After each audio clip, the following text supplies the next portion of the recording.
Usually, if you find the right real estate agent, you should be in pretty good hands when selling your home. But we have seen as many as 1 out of 10 appraisals come back below the negotiated purchase price. So in this episode from ushomevalue.com, we're going to show you how to avoid a low appraisal. First of all, appraisers are not magicians. Even though there are many bad ones that try to act like it, the reputable ones do have a respected opinion, and they can draw upon a bag of tricks, just as long as there's a legitimate basis for their use. If not, lenders will see through the smoke and mirrors and stop doing business with them entirely. So here are some common steps that may help positively influence an appraiser's opinion and allow them to perform a few tricks when determining your property's value. Meet your appraiser. While you can't charm your way to a major bump in value, adding a face to the property can help a little, as with any type of transaction. So don't schedule an appointment and offer a lockbox entry for when you're not there. It's best to meet the appraiser and escort them through the house. Give them a personalized tour and throw in a little personal flair and story, but do so without boring them. Research is appreciated. Believe it. Many appraisers do appreciate it when you hand them a single-page itemized list of updates and their approximate cost, as well as providing a short list of any comparable properties that have recently sold. They will thank you for making their job easier. And if you can, be sure to point out particular upgrades that area properties are known to be lacking. Nothing like shining a spotlight on your own property. And this leads us to Fix It Felix. What does this mean?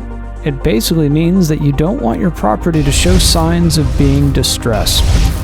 Whether it's curb appeal or interior design, when an appraiser visits your home, it will matter if the walls are stained and moldy, or the yard has more patches of sand than blades of grass. So dress up your house. This is something a good real estate agent would have encouraged you to do before even listing it. Never leave ceiling leaks, cracks, and holes in plain sight. Greater profits are always realized when performing the work in advance. Property values are often discounted for much more than the actual cost of imagined repairs or improvements. And there's nothing worse than an appraiser having to make note of a problem with the property, especially like having a hole in the ceiling from apparent water damage. Not only will your value take a hit, but most lenders don't like to lend money on a property that is subject to any type of conditions. Even seemingly minor problems can kill a sale if it's contingent on financing.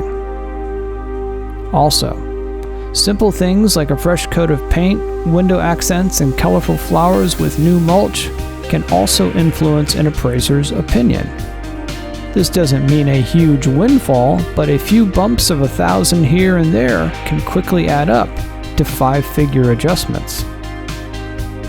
And for our final suggestion, timing is everything. This is a very simple and often overlooked concept. But if your local real estate market has seasonal ups and downs, avoid listing your home or ordering an appraisal until the market has been active for a month or two. Appraisers rely heavily on area sales comparables, and if you're in the slow season, it may negatively affect your value because there will be fewer homes to compare it against. Lenders like to prefer to go back no more than 3 months. Otherwise, values can often suffer when comparable sales are 6 months or more behind. This same concept even applies to properties that are located far away, as lenders are more comfortable when comps are close by. Need to know your value from an unbiased source? Visit ushomevalue.com.